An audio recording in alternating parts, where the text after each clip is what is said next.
Hi survivors, it's me Purpose and reporting to you. Hope you guys are doing well because what's going on in this world is truly not. Now today you guys, we're going to go over some more of these grants. These grants are very important. Today, this is a grant that I've received. I received both of these grants, one from the Met Council and another one from the NYS Rent Help.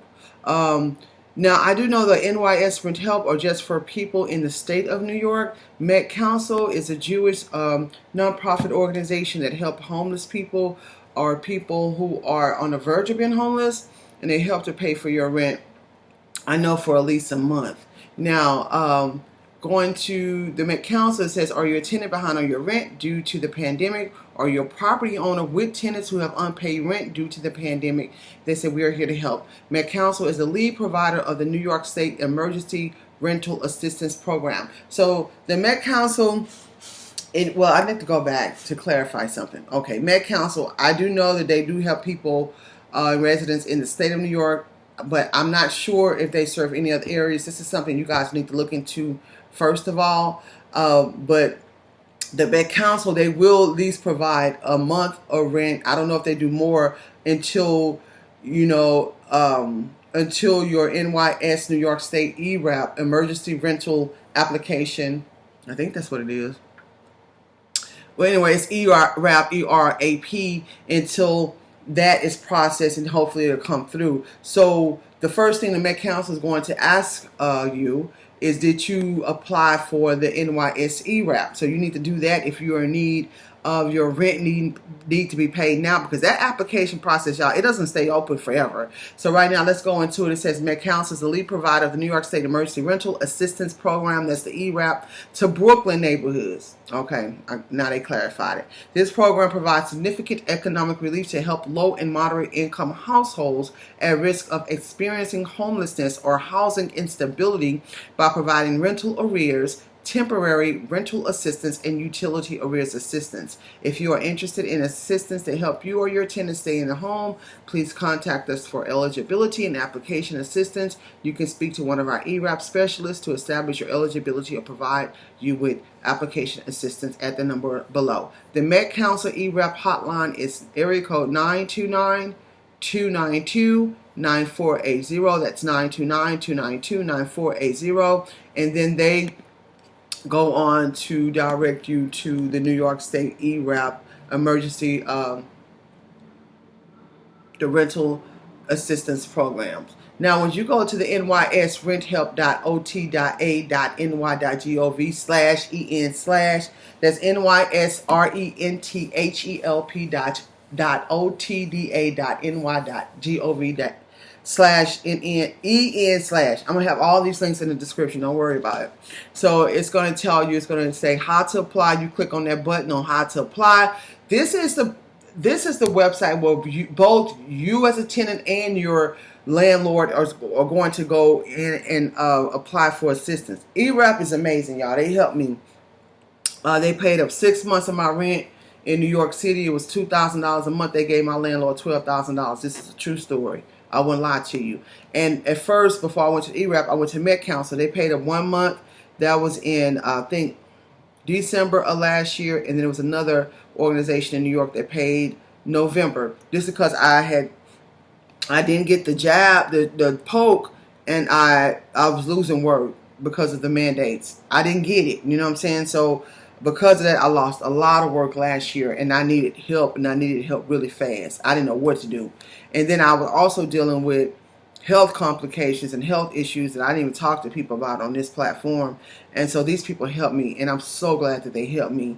So anyway, these are two programs that I did utilize. I know for a fact this worked. Now, back to the ERAP, the New York State ERAP. While they was paying my rent, I was looking for jobs, and then I secured me some income, and I'm doing much better now. So you don't want to just get on these programs, sit around, because 6 months go fast, 7, 8 months go fast, even a year go fast. If these people pay up your rent, you want to do right, and you want to bring in income, you want to find work immediately, because like I said, when those grants are over, that's it.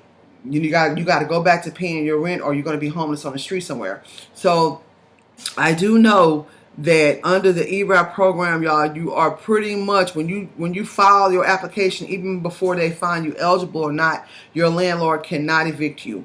When you are given that grant for a whole year, that landlord cannot evict you. That landlord can't go up on the rent. That landlord can't go up on fees. And this is what saved me from all this inflation with housing, because my landlord was trying to go up $500 on my rent because I was a part of this program. He could not do it, and he hated it. He hated it. He wanted to go up another $500 on the deposit, and then he wanted to go up $500 on the rent. And I was so glad to God, because some had told me to apply, but first I was like, nah, I'm not going to apply. I'm not going to get it, because I was so used to, not used to, but during the pandemic when everybody was out of work, I didn't receive unemployment or anything like that because I had been working on my own and my own businesses. And so that wasn't really established in a way where I had everything in order, to be honest with you, where I could get any of that that EIDL money and all that, to be honest with you, because the business was still young, it was still new, So anyway, I didn't get money, and behind none of that, so I was losing a lot of work at the beginning of the pandemic, a lot of work, So I had been trying to apply, even to the churches that I gave all my tithes and money to. They had Beyonce. She wrote a check for millions of dollars for them to help the people in Houston residence area, get them $1,200. I didn't get that. I applied to my church for this now, and I'm not going to say what church it is, because I'm not trying to blast them, because they do things for people in the community, but I wasn't one of them. And I don't get in that church anymore. I'm just being real, you know what I'm saying? Because I'm like, wow, I could be so consistent paying my tithes for years, y'all, thousands of dollars. And then when I finally need them this one time, and that's not even all the money that I given him. This is like a little small percentage. I couldn't get nothing. So I applied to them. I applied to some other organizations in Houston. It seemed like nobody in Houston was getting nothing. It's like it was a game they was playing with people's life. But then when I moved to New York and I started applying for programs, I was getting them. So I don't know if y'all heard, like, a lot of people move to New York just to get help. But at the same time, you got to be careful with that, because New York ain't nothing to play with the rent and with the cost of living.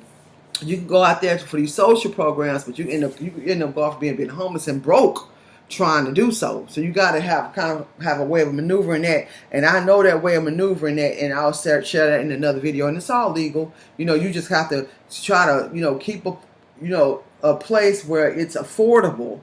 And you know what I'm saying, you make sure you have enough money to secure your rent and stuff like that. If I wouldn't have gone through those mandates, I would have been all right. But when I went through those mandates, that's what kind of took me a little lost. But I regained that back with the help of the grant. So anyway, I didn't know, I was reluctant to apply for that grant, because I was like, in Houston, I wasn't getting that help.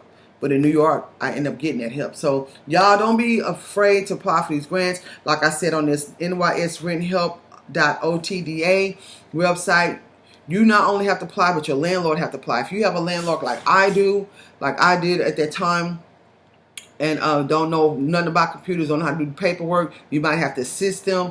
They have to either come to where you are, you go where they are, because they're going to need to put in their social security number, date of birth, personal information, banking information. They're going to have to fill out like 5 or 6 different documents with rental arrears, the lease. These are some things you're going to have to fill out too. They're going to have to upload their deed to show that they're proof of ownership. They're going to have to fill out their tax information, and you are as well. So make sure you have all your documents together, when you're going on these websites, because I'm telling y'all, you're going to have all these different things done. So yeah, I'm going to put the link in the description, you guys, and I wish y'all the best, but y'all got to hurry up. If you need help right now, you need to go ahead and apply for this stuff before the funding runs out. The funding runs out quick. The funding has stopped again in January, then they just started back in March. So I wish y'all the best. Watch this world. Watch the weather. Smell your water. Boil your water before you use it. Keep surviving. And if you're looking for solar panels for your homes, email me at purposeenergy@gmail.com. I work with a company that'll come to your house, give you a free solar consultation, and then also a free $50 Amazon gift card if both homeowners are present at the time of the consultation. And if you're looking for bug out areas in Texas and other areas, please let us know. Links will also be in the description on my website. And keep surviving.